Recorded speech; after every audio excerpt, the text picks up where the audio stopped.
Selamat datang di acara seri diskusi virtual Departemen Susastra. Hari ini kita akan berdiskusi dengan topik Cultural Studies dalam Departemen Susastra, dan saya sudah ditemani oleh dua sesepuh Cultural Studies di Departemen Susastra FIB UI.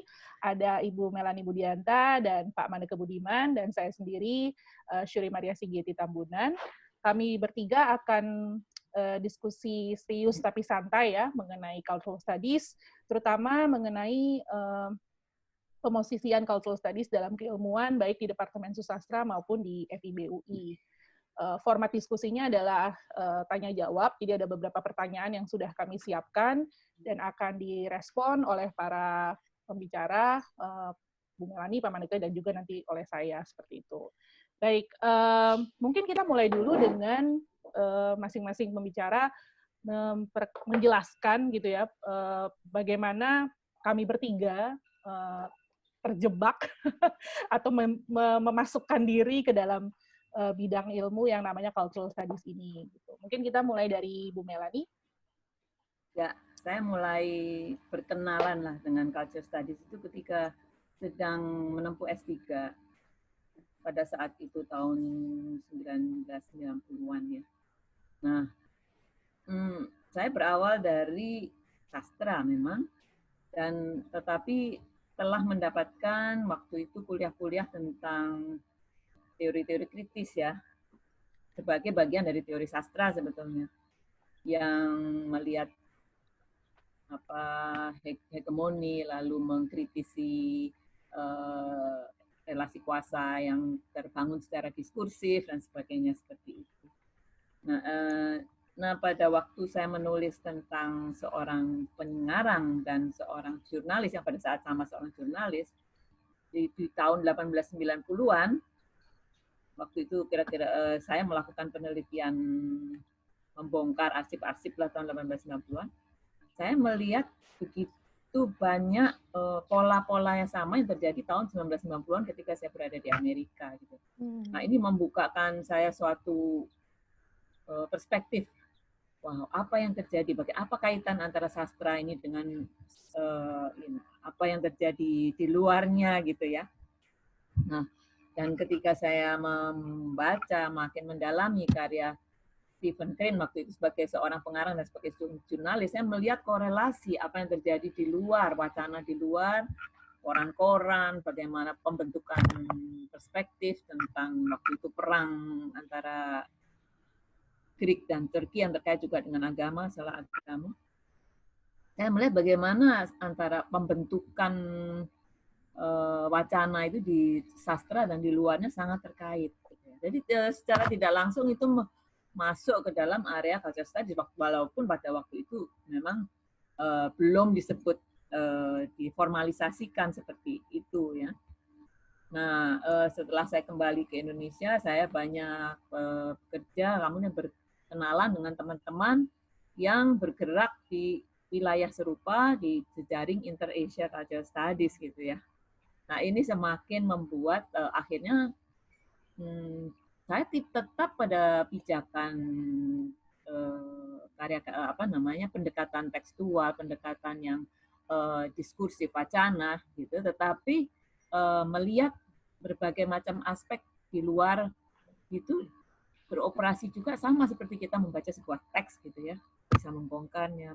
Disitulah masuk saya menjadi dua kaki sastra dan cultural studies yang menurut saya tidak bertentangan tapi saling berkaitan.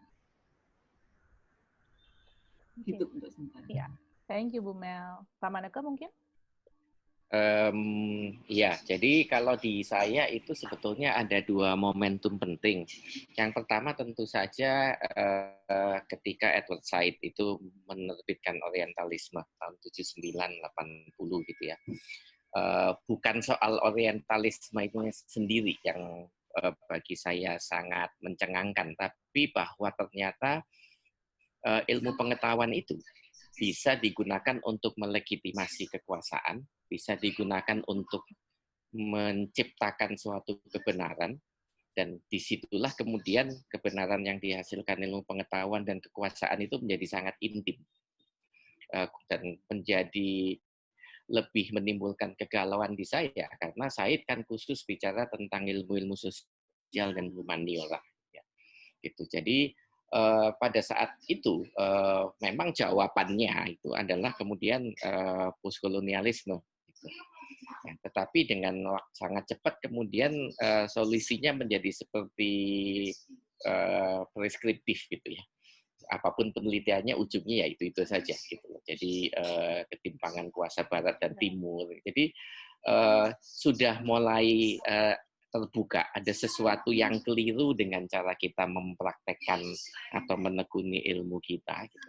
Tetapi belum ada lihat betul-betul terobosan yang bisa membebaskan kita dari perangkap itu. Selain itu saya juga ingat dulu waktu masih kuliah itu betapa bingungnya kita di kelas-kelas sastra itu ya. Membaca teks yang sama 30 orang di dalam kelas, tetapi di dalam proses menempuh setiap step dan prosedur yang diajarkan oleh dosen itu semuanya sampai kepada pemaknaan yang berbeda-beda. Dan dosen itu sampai terlihat frustrasinya. Kenapa 30 orang mahasiswa ini tidak bisa menangkap makna seperti yang dia tangkap. Dan kita juga berusaha jungkir balik untuk mengerti kenapa dosen itu punya makna seperti itu, nggak ngerti-ngerti. Karena kita selalu sampai pada pemaknaan yang berbeda.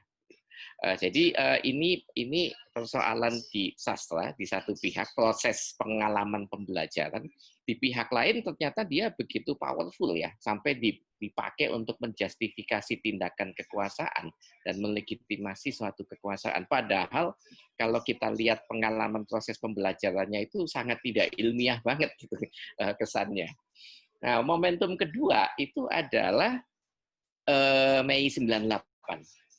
Ketika tiba-tiba orang itu beramai-ramai berusaha menjelaskan apa yang terjadi, menjadi sangat tensinya sangat tinggi dan emosional karena setiap orang dari setiap bidang ilmu itu sangat fanatik sekali dengan kebenaran yang dia sampaikan untuk mengerti apa yang terjadi Mei 98.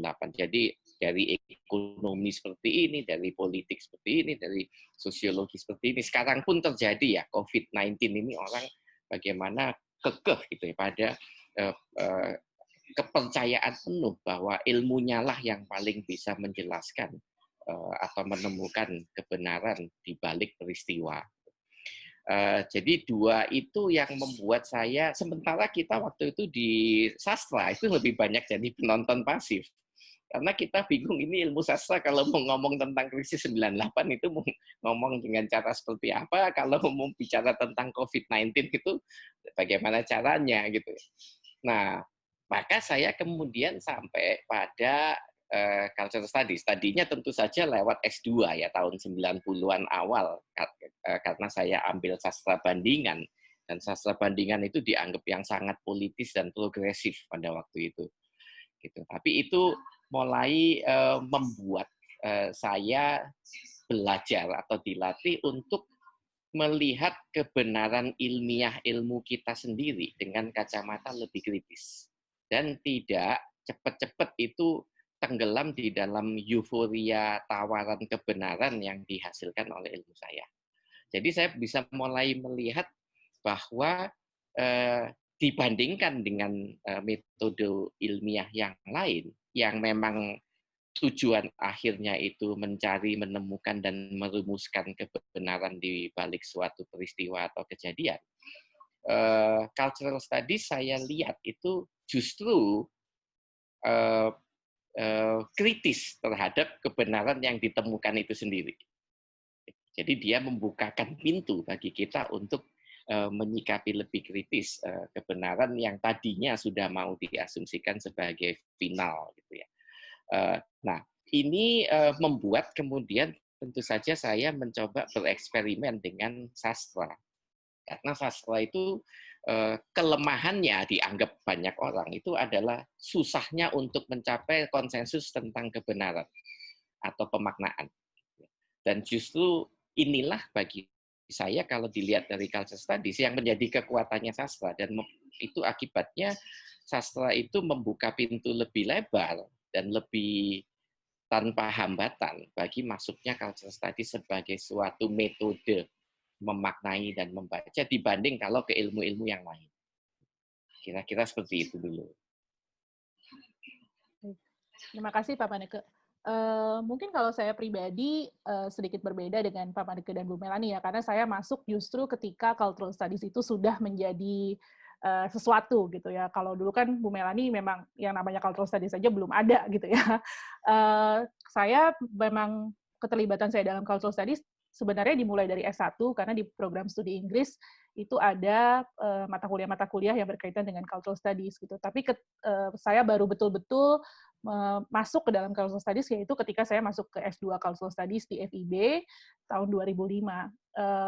Dan sebagai peneliti dalam cultural studies, mungkin di antara saya, Bu Melani dan Pak Maneke, Bu Melani suka bilang, si Getty ini nih yang beneran cultural studies, karena gelarnya ada cultural studies-nya gitu ya. Walaupun menurut saya itu sangat, that's just the formality of it gitu kan. Tapi sebenarnya keterlibatan saya dalam cultural studies itu justru sangat tidak akademis, tapi sangat personal. Karena ketika saya memilih cultural studies sebagai S2, terutama ketika S3, pergulatan saya sebagai seorang scholar itu sangat erat kaitannya dengan konteks yang ada di Indonesia atau yang ada di Asia pada saat itu. Jadi, kalau tadi Pak Maneke bicara momen, saya pribadi momen ketika menyadari apa sih sebenarnya cultural studies itu dan kenapa saya ada di sini gitu, itu ketika saya di Belanda ketika mengambil S2 yang judulnya Literary and Cultural Studies gitu. Dan di situ saya menyadari bahwa sebenarnya cultural studies itu sangat kontekstual. How do we define cultural studies itu tergantung dari urgensi-urgensi dan isu-isu yang sebenarnya mau kita teliti atau menjadi bagian dari personal reflection kita sebagai scholar. Ketika saya di Belanda, saya menyadari bahwa yang dimaksud dengan cultural studies pada saat itu dalam konteks Eropa itu sangat berbeda dengan yang saya miliki ketika saya dulu diajarin sama Pak Maneke dan Bu Melani di S2 Cultural Studies di UI gitu. Dan saat itu juga Bu Melani mulai melibatkan saya di Inter-Asia Cultural Studies dan saya melihat memang pertanyaan-pertanyaan yang ditanyakan pun berbeda, yang ada dalam konteks Eropa dan ada di konteks Asia pada saat itu. Itulah yang membuat saya memutuskan saya mau mengambil S3 Cultural Studies di Asia, yang akhirnya saya mengambil di Lingnan University berkat jejaring Inter-Asia Cultural Studies juga. Nah, ketika saya S3, disitulah menurut saya momen ketika saya menyadari apa sih benda yang namanya cultural studies ini gitu. Jadi it took me like a few years untuk menyadari gitu ya cultural studies itu apa gitu. Dan ketika saya berinteraksi dengan teman-teman pasca di Lingnan, juga dengan teman-teman di Inter-Asia, saya sangat tertarik melihat bagaimana cultural studies itu, seperti tadi Pak Maneke jelaskan, sebenarnya pada akhirnya bukan for the sake of knowledge gitu, tapi ada sesuatu yang lebih di balik itu gitu. Dalam beberapa artikel maupun buku mengenai cultural studies selalu ada istilah political intervention. Jadi ada intervensi yang lebih dibandingkan sekedar menciptakan pengetahuan-pengetahuan abstrak gitu. Jadi itulah yang membuat saya merasa bahwa ya inilah bidang yang mau saya dalami, bahwa ketika kita melakukan penelitian itu bukan sekedar untuk menciptakan pengetahuan-pengetahuan baru, tapi bagaimana pengetahuan-pengetahuan itu bisa punya intervensi baik itu sosial, politik, budaya ke masyarakat gitu. Jadi ketika saya kembali ke Indonesia dan kemudian makin terlibat terutama di peminatan cultural studies, itu semangat yang saya bawa ketika membimbing atau mengajar di cultural studies dan melihat mahasiswa-mahasiswa S2 kita melakukan riset-riset seperti misalnya riset tentang media sosial sebagai sarana artikulasi bagi homoseksual atau bagaimana misalnya media digunakan untuk bicara mengenai feminisme gitu. Jadi saya melihat mahasiswa-mahasiswa kita melakukan itu, bagaimana pengetahuan cultural studies itu dibangun bukan sekedar untuk membangun pengetahuan tapi untuk melakukan intervensi seperti itu.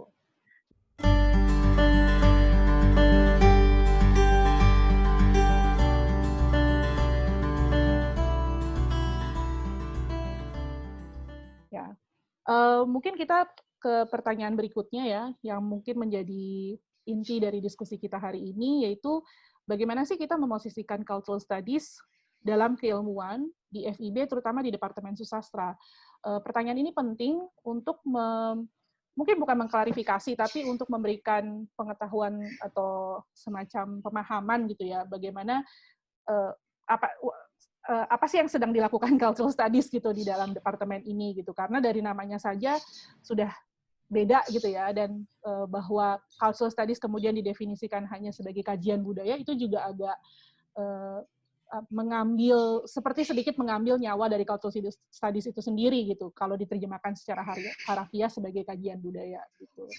Mungkin Pak Maneka mau Ya, jadi dari sini saja kita sudah bisa melihat, walaupun kita itu sama-sama berangkatnya dari sastra Inggris, tetapi kita bertiga itu menempuh rute yang sangat beragam, yang sangat berbeda, dan semuanya itu juga berfokus pada kegelisahan dan pergulatan kita pada prosedur-prosedur baku di dalam disiplin keilmuan kita, gitu, yang membuat kita itu merasa ruang yang disediakan itu tidak cukup leluasa untuk melakukan eksplorasi pengetahuan, sehingga kemudian kita bertiga dengan rute yang berbeda-beda itu sampai pada apa yang disebut dengan cultural studies.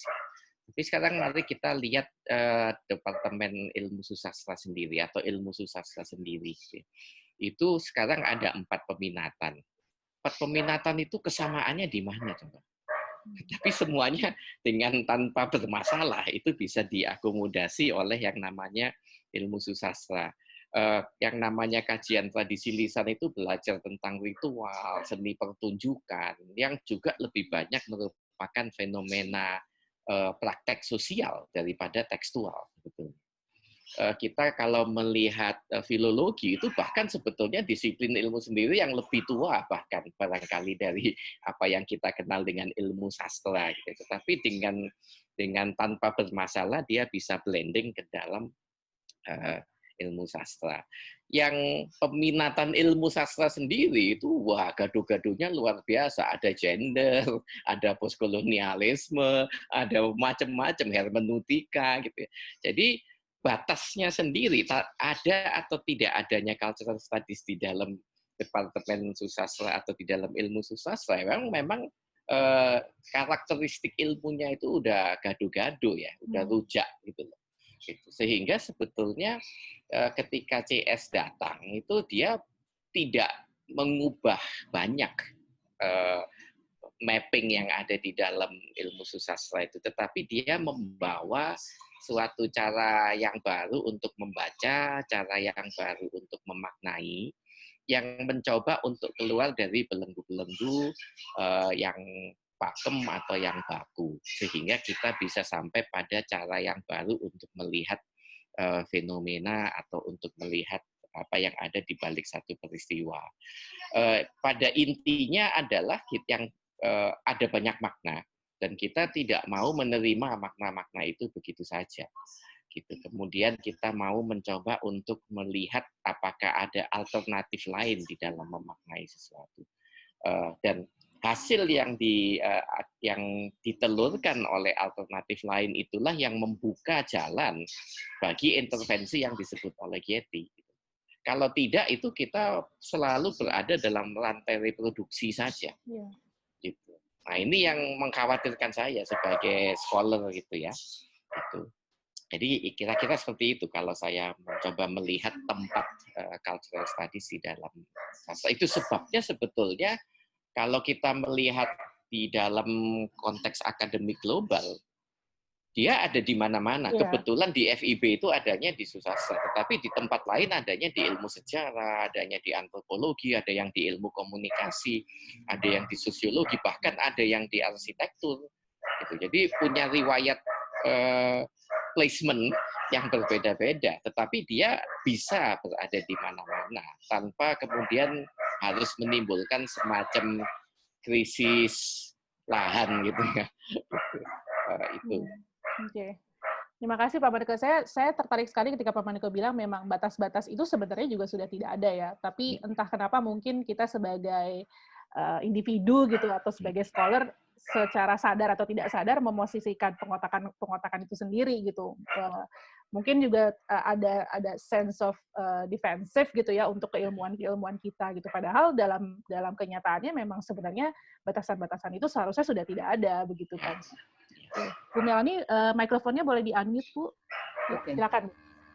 Ya, sebetulnya inti dari culture studies itu sendiri kan mendobrak disiplin, mendobrak batas-batas, anti disiplin sebetulnya.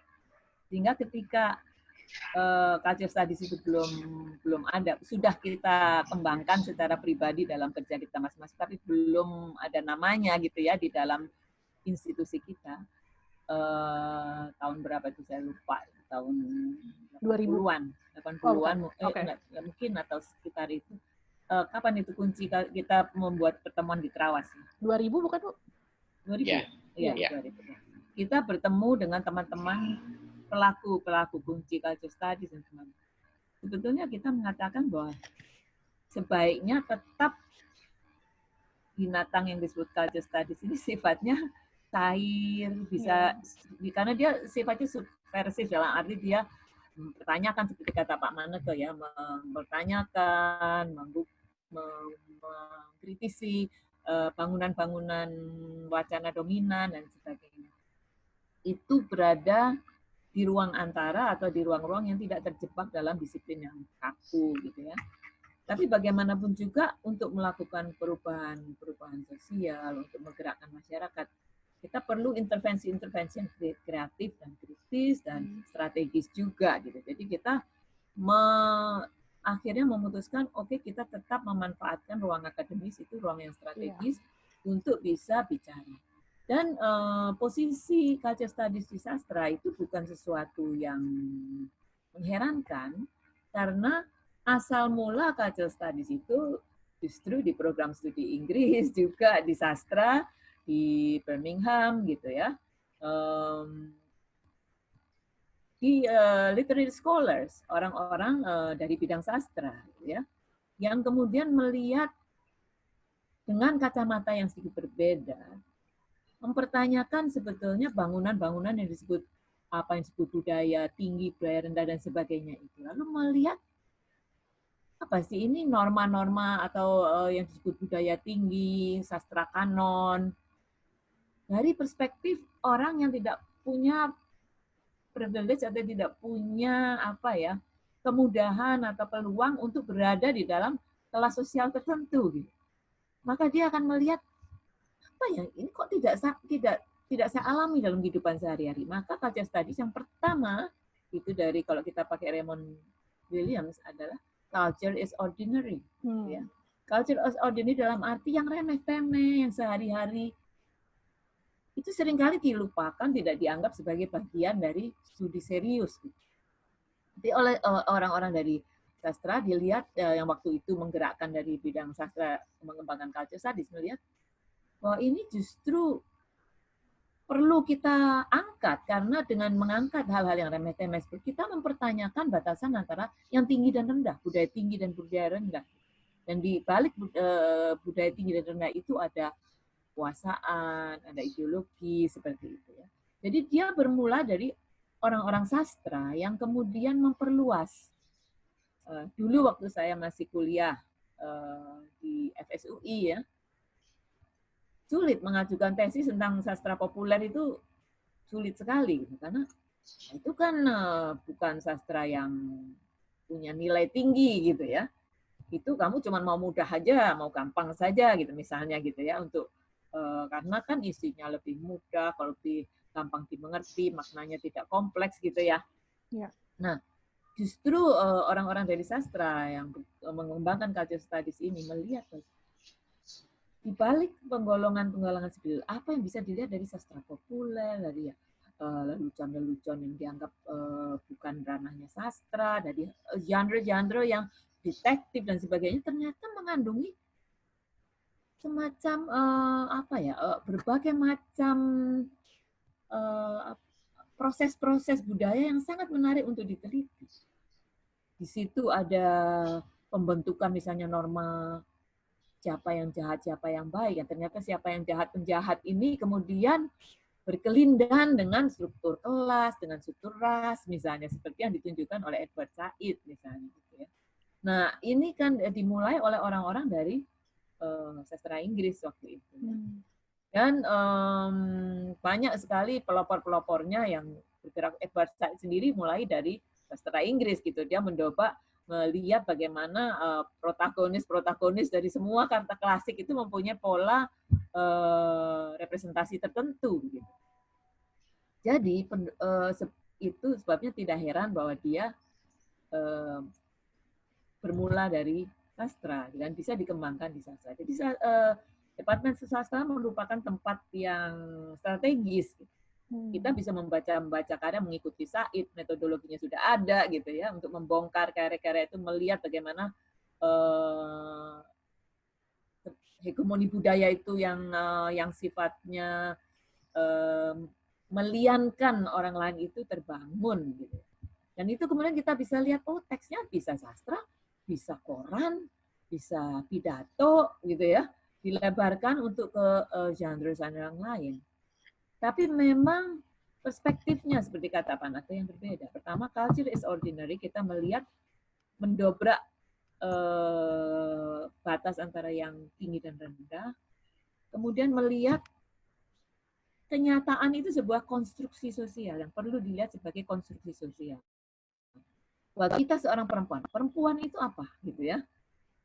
Dari mana pemahaman kita menjadi seorang perempuan dan sebagainya itu dipertanyakan, kok itu sebuah konstruksi, sesuatu yang tidak dari sono-sononya ada, tetapi dia terbangun dari sosialisasi dan sebagainya. Jadi ada konstruksi sosial, representasi, relasi kuasa. Nah, hal-hal ini menjadi kerangka berpikir culture studies yang dengan sangat pas bisa masuk ke sastra, karena sastra di situ bisa terlihat semua gitu apa yang dikatakan itu, tetapi kemudian dilebarkan ke tempat yang lain gitu ya.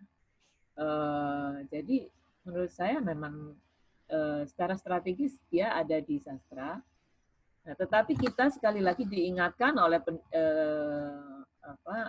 culture studies itu sendiri, intinya bahwa kita juga tidak boleh terlalu kaku ya. Kita bisa menerima kalau kita bisa melihat bahwa culture studies itu akhirnya teori-teorinya, karena teori kritis itu karena namanya teori berlaku umum ya, bisa diambil oleh siapa saja. Dia berkembang juga karena setiap disiplin kan mengembangkan diri. Yeah. Antropologi yang tadinya mempunyai banyak beban postkolonial gitu ya, itu meredefinisi diri menjadi urban antropologi, kemudian melihat kognitif, melihat semua teori-teori yang ditawarkan ini oleh teman-teman dari Birmingham, ahli-ahli dari sastra ini kemudian mempengaruhi juga bidang-bidang ilmu lain gitu. Maka terjadilah persilangan-persilangan. Dan di dunia sekarang ini kita harus siap untuk menerobos tembok-tembok disiplin itu gitu ya. Nah, masalahnya memang ketika dia masuk ke dalam administrasi pendidikan, institusionalisasi pendidikan, maka ada rambu-rambu, ada pertanyaan ini masuk disiplin mana, itu yang agak berat dihadapi oleh culture studies, karena kita menyadari sifat lintas disiplin itu sangat-sangat kuat. Kita sangat sadar bahwa dia bisa dengan cair masuk merambah ke mana-mana. Itu sebabnya juga waktu kita harus membuat, waktu itu ada keinginan membuat departemen culture studies sendiri ya. Ketika ditanya lalu akar ilmunya di mana, nah itu malah menjadi persoalan karena memang dia bisa merembes kemana-mana. Karena dia masuk ke media, lalu ini masuknya ke komunikasi, masuk ke mana gitu ya, ranah masuknya politik, sifatnya yang lintas disiplin. Gitu. Memang menarik sekali ya Bu Melanie bahwa dari sejarah berkembangnya Birmingham Center of Cultural Studies saja kan memang tantangan untuk menginstitutionalize cultural studies ini sudah ada ya, ketika kemudian muncul Open University, karena memang awalnya kan untuk pendidikan working class gitu. Tapi ketika kemudian mereka jadi institusi, tidak setelah seiring berjalannya waktu, mungkin mereka juga terbentur dengan urusan-urusan administrasi pendidikan tinggi, yang ternyata dari tahun 80-an sampai sekarang masih belum berubah gitu ya, bahwa ada pengotakan-pengotakan ini yang akhirnya membatasi ruang gerak cultural study sendiri di dunia akademis gitu. Tapi saya juga setuju dengan Bu Melanie ketika tadi menjelaskan bahwa kita masih membutuhkan ruang akademis ini gitu. Kita masih harus bergerak di ruang akademis ini karena ini memang memberikan ruang untuk misalnya melakukan penelitian-penelitian yang mungkin kalau misalnya ini tidak di ruang akademis kita sulit juga melakukan pedagogi gitu ya. Bagaimana kita menularkan ini ke generasi-generasi muda yang pada kenyataannya mereka lah yang akan turun ke lapangan, mereka yang akan masuk ke kehidupan nyata dan melakukan intervensi-intervensi itu gitu. Dan saya setuju sekali masalah bagaimana sebenarnya cultural studies itu mungkin saya tidak mau bilang tidak belong gitu ya, tidak bisa berada di mana-mana gitu. Tapi justru kemampuannya untuk beradaptasi di berbagai, bisa masuk di berbagai arena itu menjadi salah satu kelebihannya juga gitu. Karena misalnya di Asia sendiri satu-satunya program S1 Cultural Studies itu ada di Lingnan. Di universitas lain di Asia atau bahkan mungkin di dunia itu tidak ada. Tapi kan itu juga sangat tergantung dari konteks dunia akademisnya sendiri gitu. Mungkin di Hong Kong itu dimungkinkan karena cultural studies juga berkembang dengan sangat disesuaikan dengan dinamika politik mereka di sana, dengan identitas hubungan Hong Kong dan Cina dan sebagainya begitu. Jadi sedangkan mungkin kalau di UI atau di Indonesia ya seperti inilah perkembangan cultural studies yang ada. Nah kalau di S2 sendiri saya justru melihat untuk Pak Maneka dan Bu Melanie sebenarnya kita tapi selalu evolving gitu. Ketika dulu saya masuk cultural studies tahun 2005, penelitian-penelitian yang ada memang sangat circuit of culture gitu, representasi, identitas gitu ya, kebanyakan lebih ke representasi. Jadi teks, karena itu mungkin masih masa semacam masa di mana tadi Bu Melanie menjelaskan kita melihat teks-teks, apakah itu film, novel dan sebagainya, itu bagaimana kita bisa membongkar relasi kuasanya, ideologi dominan dan sebagainya. Tapi makin ke sini kita melihat bahwa bahkan dalam hal subjek penelitian itu sudah sangat berubah ya Bu ya. Jadi kayak seperti S2 sekarang mungkin yang kajian teks atau kajian representasi itu sudah mungkin 20%, 30%. Banyak yang etnografi, digital humanities, gitu. Jadi adaptability dari cultural studies itu sangat terlihat sekali sebenarnya dalam peminatan cultural studies di Departemen Susastra gitu. Dan itu menurut saya sesuatu yang mungkin malah menjadi ranah dalam hal akademis dan administratif ya, itu bisa menjadi kekuatan gitu untuk FIB karena itu menjadi ruang untuk secara akademis kita bisa mengikuti kebaruan-kebaruan yang ada karena cultural studies memungkinkan itu seperti itu.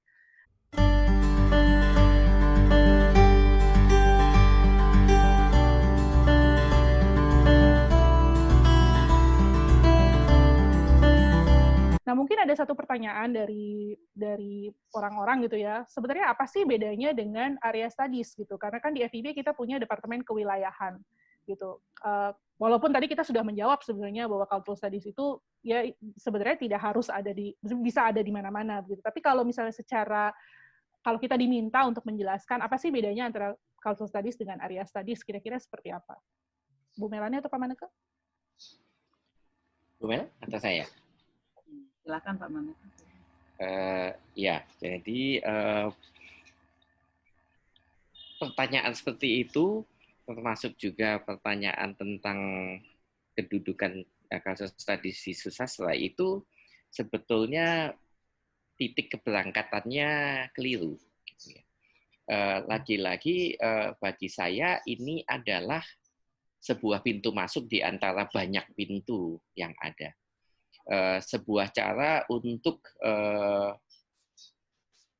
melakukan suatu proses ilmiah sehingga kita bisa sampai pada sesuatu yang bisa ditawarkan. Maka itu terjadi terjadi di area studies, terjadi di kajian tradisi lisan, terjadi di filologi, terjadi di ilmu sastra.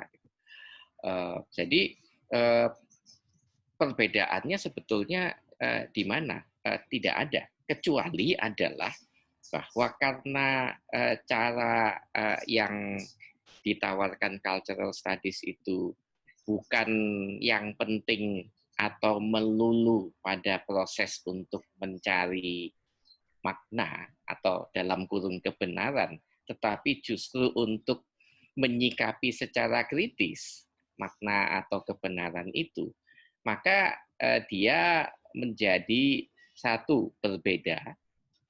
Termasuk dari area studies, kita jangan lupa bahwa sejarahnya area studies itu sangat kental dengan adanya imperialisme dan kolonialisme. Sehingga bagi orang Barat itu penting untuk mempelajari apa itu yang namanya Timur Jauh, Far East. Penting untuk mempelajari apa itu yang namanya South Asia misalnya, atau Middle East. Semuanya itu arahnya East, karena dilihat dari Barat gitu loh. Jadi, nah ini sudah menjadi sesuatu yang pakem di dalam area studies ya. Jadi udah banyak tulisan atau kritik terhadap esensi atau bahkan masa depan dari area studies sendiri. Nah, saya sendiri S3-nya kan area studies karena Asian studies. Oh iya. Tetapi saya membawa cultural studies sebagai sebuah cara untuk berproses secara ilmiah di dalam riset-riset saya di area studies. Sama juga di Departemen Ilmu Susastra, saya membawa cultural studies untuk supaya saya bisa menempuh proses-proses ilmiah di dalam ilmu susastra, misalnya, yang saya tekuni. Yang lagi-lagi menjadi tonggak, gitu ya, yang membuat cultural studies itu lalu di studi kawasan atau di area studies atau bahkan di ilmu susastra yang lain itu adalah justru evolusinya sekarang itu dia sudah tidak lagi berkutat dengan persoalan pemaknaan. Tadi Katie sudah mengatakan representasi apa gitu. Tetapi karena itu semua, kita itu sekarang sudah pada tahapan evolusi di mana kajian dan studi kita itu sifatnya sudah interventif. Itu sebabnya terjadi pergeseran-pergeseran. Orang itu kemudian, anak-anak kita itu melakukan studinya itu studi komunitas. Mereka lahannya bukan lagi tekstual, tetapi realitas sosial di luar sana yang juga merupakan bentukan. Seperti halnya juga teks. Nah, kalau kita melihat studi kawasan atau area studies itu juga sebagai sebuah formasi pengetahuan, dengan sejarahnya yang sangat syarat oleh imperialisme dan segala macam itu, maka kita punya peluang yang besar untuk melakukan intervensi ilmiah di dalam cara orang mempelajari atau menekuni area studies. Tetapi tidak membunuh area studies-nya. Justru sebetulnya sumbangan tidak langsung yang tidak seringkali tidak bisa dipahami atau cukup diapresiasi oleh orang-orang dari ilmu lain yang ketamuan oleh cultural studies itu, bahwa kita secara tidak langsung membantu membuat ilmu-ilmu itu menjadi lebih sustainable, tidak reproduktif, tetapi bisa punya potensi inovatif. Itu karena ada cara-cara yang baru yang berbeda dari pakem, dari SOP, ya, sehingga tiba-tiba ada dimensi baru di dalam area studies, di dalam ilmu sastra, dalam filologi, sejarah, dan yang lain-lain, yang menimbulkan kegairahan baru dan membukakan peluang-peluang riset yang baru yang berbeda daripada yang SOP gitu. Itu. Jadi S3 saya pun bahkan adalah area studies sebetulnya. Itu yang udah dianggap usang dan kolonial dan sudah seharusnya dialmarhumkan saja gitu. Oke. Bu Melani mungkin mau menambahkan? Baik, saya sendiri juga S2-nya American Studies ya. Jadi saya juga punya basis kajian wilayah gitu ya. Dan ketika saya S2 waktu itu masih tahun 80-an, dan teori-teori kritis baru masih di pinggir gitu, baru muncul gitu ya, di masuk ke universitas. Itu memang kita jelas gitu, wilayah yang kita teliti adalah Amerika gitu ya. Lalu disiplin yang waktu itu saya berada di 2 departemen sebetulnya, sejarah dan sastra gitu. Bagaimana sejarah dan sastra ini kemudian saling berkaitan untuk membangun kajian. Jadi multidisiplin gitu. Dari ada nanti ekonomi, ada ahli ekonomi diundang untuk seminar, lalu melihat Amerika gitu dari berbagai multidisiplin ilmu gitu ya. Nah, kemudian S3-nya saya ambil sastra kembali, tapi menyeleweng ke arah cultural studies gitu kan. Nah, saya akan mendasari pembicaraan tentang kajian wilayah dan cultural studies ini pada 2 tulisan yang sudah dibuat oleh orang. Satu adalah Ariel Herianto menulis Intimacies of Area Studies and Culture Studies. Itu terutama di wilayah Asia dan Asia Tenggara ya. Sedangkan satunya lagi kalau nggak salah namanya Walter Knapp, nanti saya itu yang bicara tentang Afrika. Bagaimana area studies dan culture studies di Afrika. Nah, dua-duanya sebetulnya seperti kata Pak Maneke mengatakan bahwa area studies itu pada masa-masa tertentu kemudian digugat gitu ya wilayahnya karena yang dibahas seringkali yang di pusat gitu ya. Tetapi yang terjadi banyak aspek-aspek yang di pinggiran, misalnya diaspora, orang-orang yang migran, itu sering kurang mendapat perhatian aspek gender, begitu. Nah, dalam itu satu. Dan kemudian area studies itu kembali lagi terbangun, ilmu kan kita tahu dari Foucault dan sebagainya, bahwa ilmu itu terbangun dari sebuah kepentingan juga, kepentingan politik, kepentingan sosial. Dia muncul dulu pada waktu Perang Dunia, Perang Dingin dan sebagainya kan. Ada juga munculnya sebenarnya Asia Tenggara itu Southeast Asian Studies muncul di Amerika ketika ada Perang Dingin ya, ada kepentingan untuk memahami Asia Tenggara. Nah, yang seperti dikatakan Pak Maneke ini. Nah, kalau dari 2 orang itu memang seperti akhirnya munculnya akhirnya seperti kata Pak Maneke, bagaimana culture studies ini ada persilangannya gitu dengan area studies karena dia tetapi ada kekurangannya juga dari saling mengisi gitu. Kalau di dalam area studies itu etnografi sangat penting ya, artinya memahami konteks sosial politik historis itu sangat penting gitu. Nah, area culture studies seringkali dikritik walaupun sekarang sudah dikoreksi ya. Kurang kontekstual, sejarah, historisitas gitu ya, etnografi. Ini kemudian ada saling intimasi itu tadi, saling mengisi, dan kemudian muncul bentukan-bentukan baru seperti Inter-Asia itu. Yang itu bukan itu kawasan tapi bukan kawasan, tapi culture studies ya. Inter-Asia culture studies itu adalah yang gabungan 2 ini gitu. Ya. Nah, masalahnya kenapa kita menanyakan hal-hal yang menurut Pak Maneke ini pertanyaan keliru gitu. Ketika kita masuk ke institusi, ya, dan orang seperti Pak Maneke atau seperti saya atau nanti seperti orang lain itu mau menjadi pakar atau guru besar di bidang sesuatu, di bidang dia bidangnya kewilayahan atau mana gitu ya, gitu kan? Dia masuknya di sastra nih, gitu ya. Tapi kok tulisannya banyak kan tentang Jepang, misalnya gitu ya. Semuanya tentang Jepang, tentang Asia Timur misalnya gitu. Apakah dia nggak lebih cocok masuk? Dan dia bicara lebih banyak tentang politik, misalnya. Tentang aspek sosial, mana sastranya, gitu ya.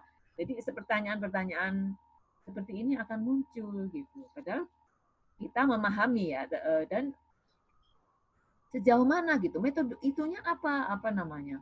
Dari segi teori-teori, metodologinya, dia lebih di kewilayahan atau lebih di sastra atau lebih ke kaca studies. Nah, ini harus kita hadapi sebagai orang-orang yang hidup dalam tanah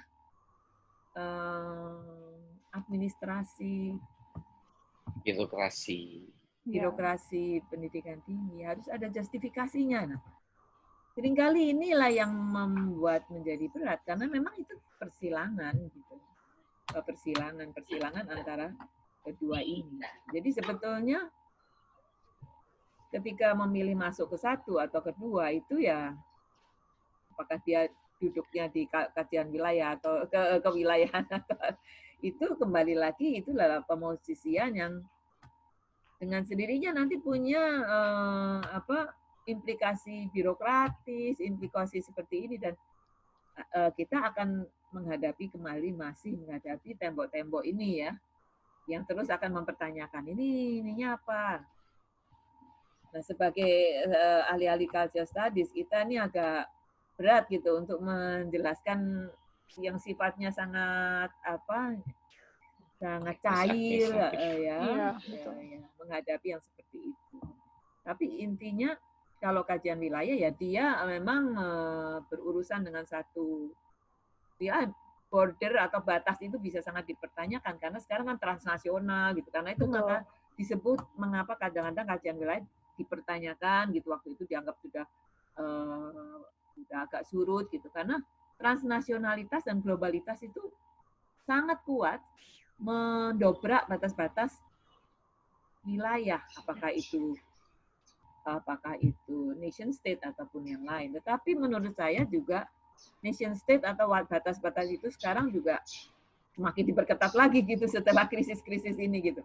Jadi artinya masih relevan untuk berbicara tentang wilayah ketika rejim-rejim politik ataupun rejim di luar itu pengetahuan di luar juga masih berurusan dengan wilayah-wilayah ini. Ya, jadi itu memang suatu tantangan ya.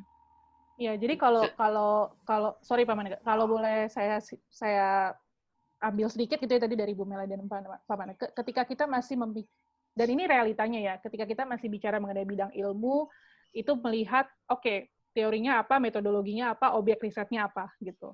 Nah, kalau kita masih berpikir satu bidang ilmu, ya teorinya itu aja, metodologinya itu aja, objeknya itu aja, ya cultural studies nggak akan pernah bisa masuk ke bidang ilmu. Karena kita sudah dari awal nature-nya interdisiplin atau transdisiplin, multidisiplin, sudah dari awal nature-nya adalah objek penelitiannya anything, kan? Culture is ordinary, so anything that is in our everyday life can be an object of research gitu. Jadi mungkin memang tidak akan ada ujungnya ya Bu Mel Pak Maneke untuk menyatakan bahwa bidang ilmu cultural studies itu ya seperti ini gitu, karena kita dari awal sudah sangat bertentangan dengan konstruksi bidang ilmu yang sangat tadi harus ada teori yang jelas, metodologi yang jelas, objek yang jelas seperti itu. Sebetulnya enggak sih, ya. Kalau saya boleh tambahkan ya, sebelum kita masuk ke babak yang berikutnya. Kita lihat prodi S1 kita yang existing, yang non-keilmuan, yang namanya itu kan secara resmi sejak didirikannya dan sebetulnya belum pernah diubah sampai di kementerian, itu kan namanya sastra Inggris, sastra Jerman, sastra Indonesia, sastra Belanda. Isinya apa?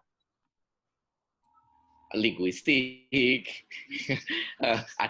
ada Pranata, ada sejarah, gitu. Ada sastra, gitu. Betul. Nah itu apa? Itu program studi area studies atau program studi kebahasaan atau program studi sastra. Gitu. Jadi kita sebetulnya melihat yang existing saja ya sudah begitu. Ya kan? Kalau kita mau konsisten betul dengan tembok, kalau dinamakan sastra Belanda, sastra Inggris ya isinya 100% sastra dong. Betul. Gitu. Jadi saya masih belum bisa menjawab ketika itu sebetulnya sudah jadi habitat kita. Ya. Kenapa khusus untuk cultural studies ini kemudian menjadi barang asing yang berbeda sendiri? Ketika existing-nya saja sudah susah untuk menarik garis ini area studies atau studi sastra atau studi kebahasaan. Silakan menambah saja.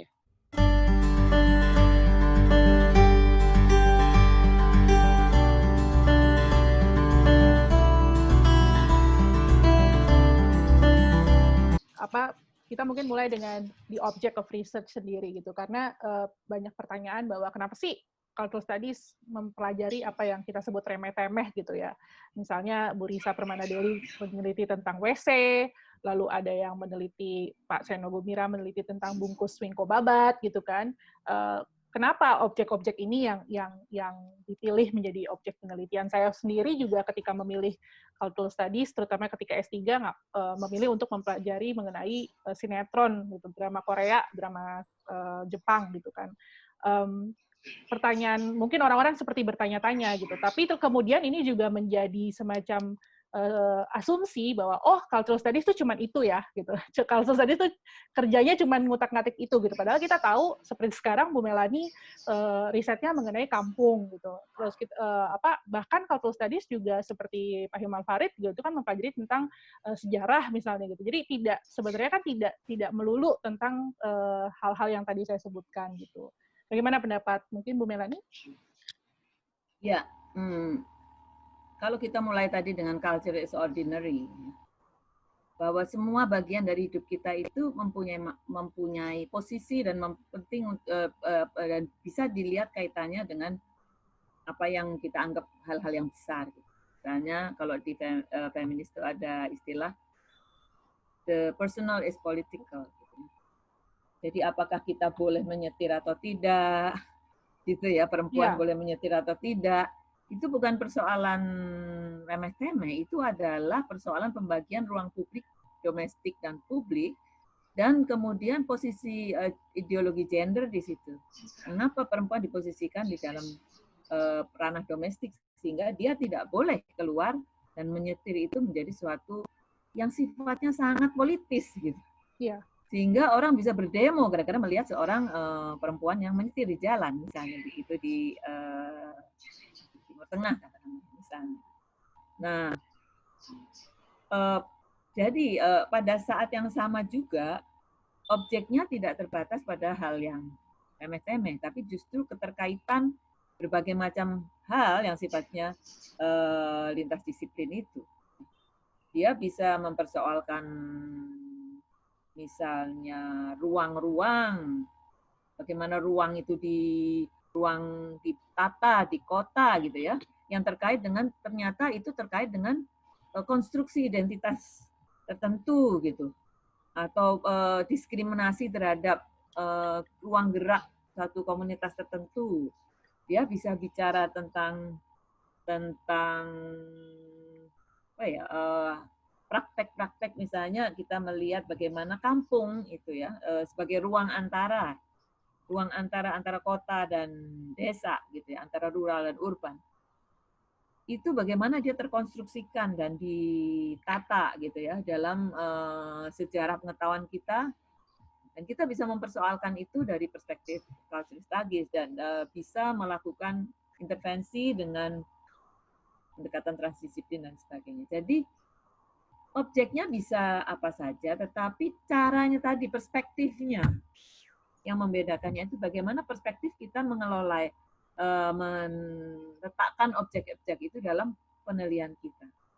Bagaimana kita melihat praktik sehari-hari itu dalam hubungannya dengan relasi kuasa, dengan hegemoni yang ada, gitu ya, dan terutama ada persoalan peminggiran, marginalisasi, isu-isu seperti itu yang memang merupakan perhatian dari culture studies sejak awal mulanya. Jadi ada perhatian terhadap yang terpinggirkan, yang teropresi, atau yang tersubordinasi dengan istilah-istilah itu sendiri ya, relasi kuasa.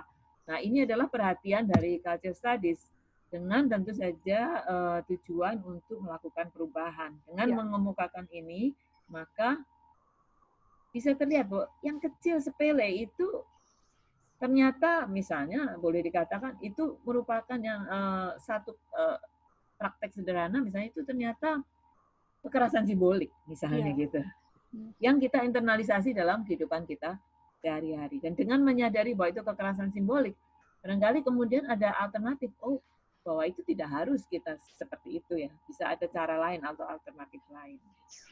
Jadi tidak harus semuanya kemudian A atau B, ya itu tergantung saya kira perspektifnya, perspektif kritis seperti yang dikatakan Pak Maneke dengan perangkat-perangkat yang ada. Nah, perangkat konseptual yang ada ini memang tidak ada di satu wilayah karena namanya juga teori. Dia tidak bilang, oh ini dia umumnya kita mengacu pada teori-teori kritis, ya kan? Teori-teori yang berkembang dan teori kritis itu berkembang terus gitu. Diperkaya oleh dari bidang politik, ekonomi dan sebagainya ya, yang mempersoalkan hal-hal tersebut. Mungkin Pak Maneka bisa menambahkan. Lagi-lagi sepertinya itu orang mendekati CS dari titik keberangkatan yang keliru gitu ya, karena kemudian yang menjadi fokus mereka adalah loh kok objeknya itu kakus, loh kok objeknya itu bungkus wingko gitu ya, kok objeknya itu dangdut gerobak gitu ya. Jadi hal-hal seperti ini lagi-lagi mungkin akibat dari ketidakpahaman gitu. Sementara seperti tadi sudah beberapa kali ditegaskan oleh Bu Mel, persoalannya itu kalau saya boleh merujuk pada Stuart Hall, itu adalah dunia kita itu ada di satu sisi spektrum yang namanya culture. Sementara di sisi spektrum yang jauh di seberang sana itu ada politik. Dan kita selalu menganggap itu dunia haram yang bukan dunia kita. Dunia kita itu tempat kita bicara tentang nilai-nilai luhur, yang mulia, yang harus dilestarikan. Steril dari berbagai macam gejolak, perubahan, peristiwa apapun yang terjadi setiap hari di dunia. Nah, Stuart Hall itu mengatakan, sebetulnya di tengah-tengah antara kutub politik dan kutub kebudayaan itu ada sesuatu yang orang nyaris tidak pernah lihat. Itu yang disebut dengan kekuasaan. Atau yang Bu Mel tadi katakan kepentingan. Nah, adanya kekuasaan inilah yang membuat sebetulnya jurang antara politik di satu pihak dan kebudayaan di pihak lain itu nggak ada. Karena jembatan itu adalah kekuasaan itu tadi.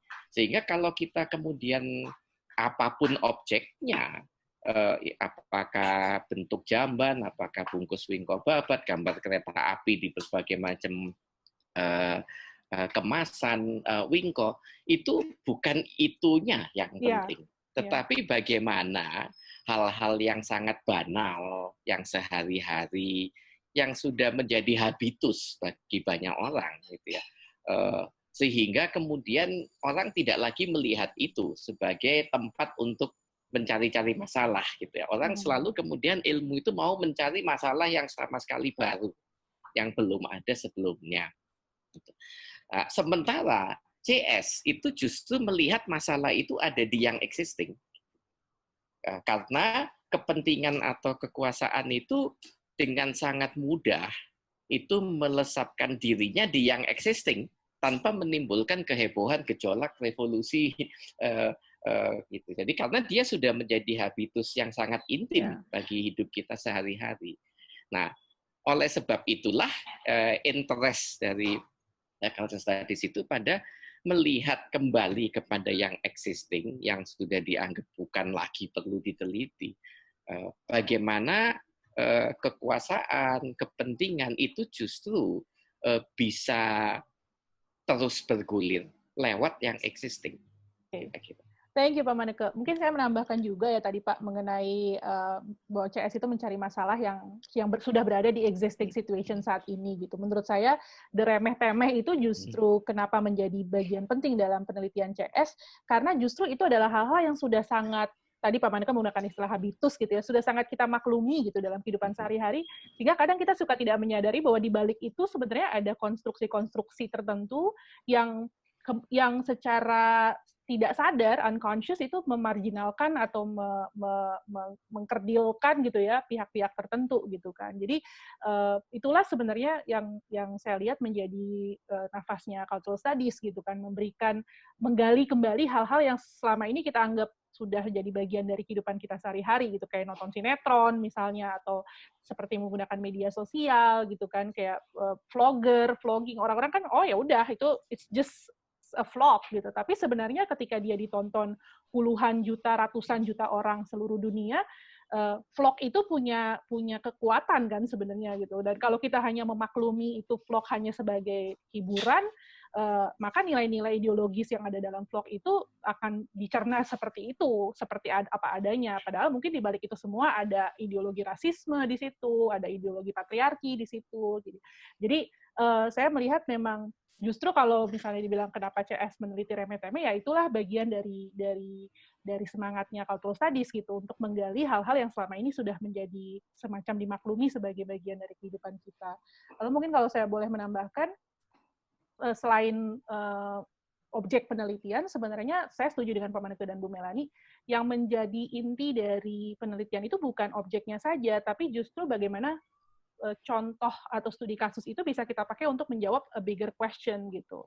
Maka seperti Lawrence Blossberg pernah jelaskan, cultural studies is all about radical contextualization. Jadi kita bukan hanya menempatkan korpus atau studi kasus, tapi kita melihat bagaimana itu masuk ke dalam konteks yang lebih luas gitu.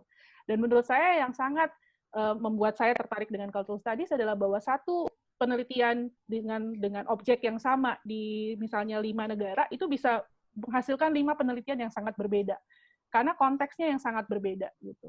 Jadi kalau saya meneliti tentang vlogger di gak usah di Indonesia ya, di Jakarta dengan seorang vlogger di Surabaya, dengan seorang vlogger di Papua misalnya, dengan konteks sosial politik budaya yang berbeda, saya bisa buat 3 hasil penelitian yang sangat berbeda begitu. Jadi itu juga mungkin yang menjadi apa ya, semacam ciri khas dari cultural studies, bahwa kita ketika meneliti itu betul-betul menggali semua konteks yang ada begitu. Oke. Nah, jadi tadi itu kita bicara soal objek. Mungkin ada yang mau ditambahkan, Bu Melani atau Pak Manito? Cukup. Oke.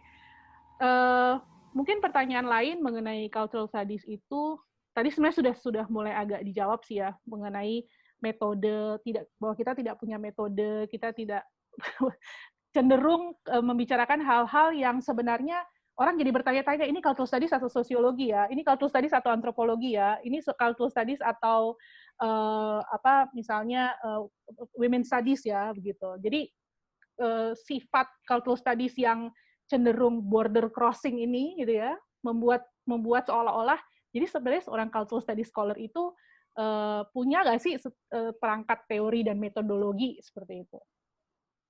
Atau pentingkah seorang karena ketika saya misalnya membuat artikel gitu ya di sebuah jurnal yang bukan jurnal cultural studies gitu, mungkin akan muncul kan pertanyaan-pertanyaan itu. Anda tuh dari bidang ilmu mana gitu? Anda seorang antropolog kah atau seorang sosiolog kah atau seperti itu? Nah, Kieti sendiri bagaimana? Mungkin mulai dari Kieti. Saya sih sebenarnya selama ini selalu menggunakan this research is done from the perspective of cultural studies gitu. Tapi mungkin it's a very defensive strategy ya. Ketika orang melihat saya lulusan S3 Cultural Studies, it becomes a legitimasi gitu. Jadi ketika mengatakan perspektif Cultural Studies, I assume orang-orang akan memahami, oh, Cultural Studies. Jadi itu semacam strategi mungkin akademis ya, Bu, gitu ya. Tapi itu pun saya juga self-reflective gitu. How do I define what I mean by cultural studies gitu kan. Jadi ya itu, kemudian saya melihat kembali bagaimana saya melakukan riset. Jadi kata-kata kunci seperti relasi kuasa, radical contextualization, itu yang kemudian bermunculan di dalam penelitian saya untuk bisa kemudian saya melihat diri saya sebagai cultural studies scholar gitu. Tapi kan mungkin ini privilege yang tidak dimiliki oleh semua orang ya. Ketika misalnya mereka membuat karya lalu mengklaim ini cultural studies, tapi mungkin tidak ada legitimasi seperti gelar dan sebagainya untuk bisa mengklaim sesuatu sebagai cultural studies seperti itu. Oke, saya kira gelar pun merupakan satu yang kita bisa kritisi ya. Betul. Karena seperti kunci cultural studies itu kan mereka ada di luar institusi ya, dan tapi dia merupakan suatu institusi cultural studies yang sudah diakui di dunia gitu ya, walaupun tidak berbasis pada akademis ataupun gelar gitu. Nah, memang karena sifatnya yang lintas disiplin, anti disiplin dan mempertanyakan hal-hal yang sudah dianggap baku begitu, banyak teori-teori atau konsep-konsep memang orang bisa pikir ini teori politik apa teori sosial atau gitu misalnya ya. Misalnya konsep new social movement gitu misalnya. mengapa dia dipakai, apakah ini culture studies atau bukan sosiologi ini gitu ya. Nah itu saya kira pertanyaan yang seperti kata Pak Manege, mungkin kita perlu bingkai dengan cara yang berbeda ya untuk melihat sebetulnya apa sih penggunaannya, mengapa itu bisa digunakan misalnya di culture studies gitu ya. Karena itu berkaitan misalnya dengan kembali mempertanyakan apakah gerakan sekarang misalnya gerakan-gerakan itu tidak ada hanya di gerakan zaman dulu gitu. Kalau namanya gerakan itu gerakan kalau di Eropa itu ya buruh gitu misalnya, kelas gitu ya. Tapi ternyata setelah civil rights movement setelah tahun 80 dan sebagainya itu kita melihat gerakan perempuan, gerakan lingkungan hidup gitu ya, gerakan anak-anak muda yang terkait dengan demokrasi, kesetaraan gitu ya. Terus terkait dengan misalnya perubahan-perubahan yang ada di dalam tatanan masyarakat yang sifatnya juga tidak lagi berbasis pada kelompok-kelompok yang kaku gitu, tapi bisa lintas gitu. Anak muda lintas antara generasi dengan memakai semua yang sifatnya sangat kreatif dan mempertanyakan kembali lagi hegemoni-hegemoni yang sudah terbangun itu dalam berbagai macam aspek kehidupan. Jadi kelihatannya new social movement seperti sosiologi gitu ya. Iya. Tetapi dia bisa terkait dengan bagaimana anak-anak dengan media digital gitu membuat gerakan orang-orang di kampung misalnya gitu ya, dan membuat lintas disiplin dengan yang lain. Jadi dia apa yang ditawarkan oleh Chantal Mouffe dan Laclau ini bisa dipakai gitu oleh teman-teman di culture studies. Demikian juga yang lain karena teori ini traveling gitu ya, artinya dia bisa dari sastra lalu dipinjam oleh yang lain seperti Said itu kan dari sastra dia dipinjam oleh berbagai macam bidang lain. Sesur dipakai dari linguistik dipakai untuk antropologi gitu ya. Jadi memang tidak ada satu teori pun yang kemudian bisa diklaim milik satu ranah ilmu tertentu. Teori bersifat umum ya, jadi bisa dipakai gitu ya. Saya kira kita perlu membangun rasa percaya diri gitu ya, bahwa kita ini apa yang kita mau lakukan. Yang jelas yang pertama permasalahannya harus jelas seperti kata. Iya.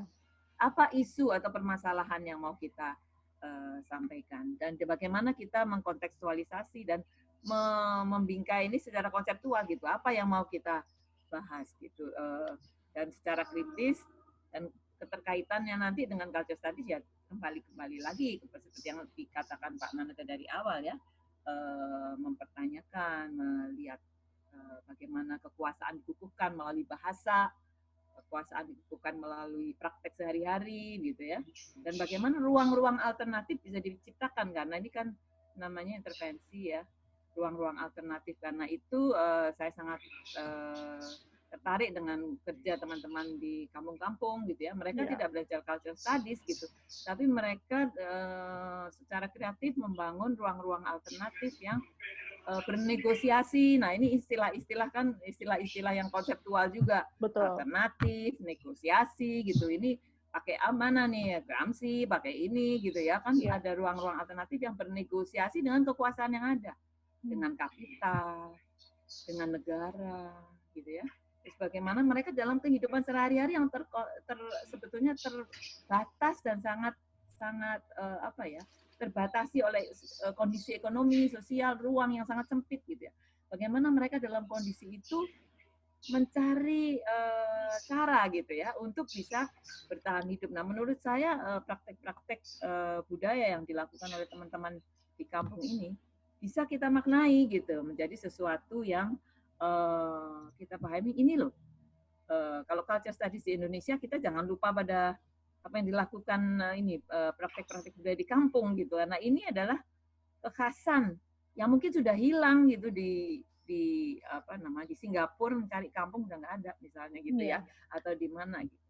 Nah jadi memang kita tidak bisa lagi sangat kaku ya mendefinisikan metodologi. Pak Manege mungkin? Ya, jadi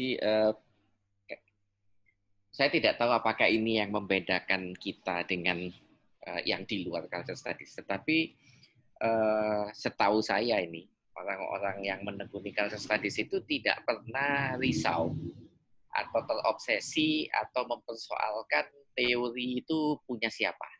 Jadi mereka tidak penting, isu claim ownership itu bagi mereka nggak penting. Gitu. Itu sebabnya orang-orang culture studies itu dengan santai itu bisa berjalan-jalan kemana-mana gitu ya. Terus ketemu yang menarik dipinjam dan dipakai.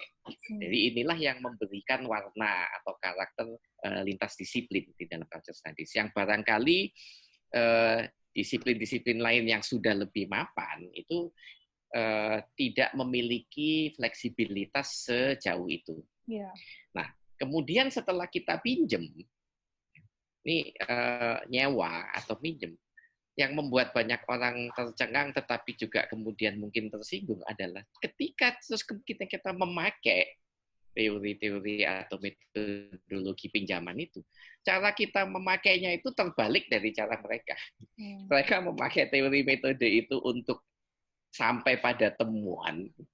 Sementara kita menggunakan teori dan metode yang sama untuk mempersoalkan temuan itu, gitu. Ya, jadi loh ini dia pakai teori dan metode kita, tapi kok cara makainya begitu ya? Maka timbul kemudian label anti disiplin. Yeah. Kita mau kemana-mana itu meroboh-robohkan dan membumi hanguskan disiplin-disiplin yang sudah ada. Gitu. Jadi ini juga bisa menjadi penyebab mengapa resistensi terhadap CS itu terjadi gampang sekali di memantiknya, gitu ya, sehingga terjadi penolakan dan sebagainya.